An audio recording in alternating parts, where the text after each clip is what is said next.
Nagulat daw si Senate President Pro Tempore Ping Lacson na sa 2025 General Appropriations Act, mahigit 100 bilyong piso aniya ang insertions o isiningit ng halos lahat ng senador ng 19th Congress. Individual insertions daw ito na naka-FLR o for later release. Hindi pa raw siya nakakita ng ganito kalaking halaga. Sabi ni Lacson, hindi pa niya nakikita ang buong listahan ng mga kongresistang nagsingit din sa budget pero mahaba rin aniya ito. Pwede raw niyang tanungin sa budget deliberation kung bakit ito pinayagan, kung ilan sa mga insertion ang na-release at paano ito ipinatupad. Giit ni Lacson, bagamat hindi naman agad-agad masasabing illegal ang mga budget insertion o amendment, nakukwestiyon ito lalo kung umabot ang individual insertion ng 5 hanggang 9 bilyong piso.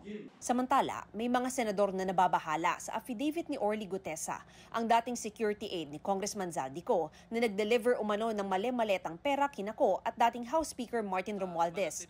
Bukod kasi sa hindi pagsipot sa pulong niya sa Justice Secretary, pinasinungalingan ng 2 dating kasamahan niya ang kanyang pahayag.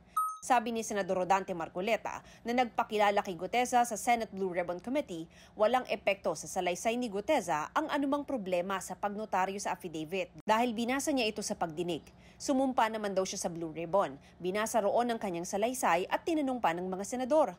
Kaya aniya, kahit walang notaryo, hindi nawala ng saysay ang mga sinabi ni Gutesa. Pwede naman daw ipanotaryo muli ni Gutesa ang affidavit niya para mawala ang duda ng mga tao. Taliwas naman ang pananaw ni Senador Erwin Tulfo na may duda raw kay Gutesa. Ngayon nga po, nawawala na si Mr. Gutesa, hindi na nga makita po, hindi na po matagpuan.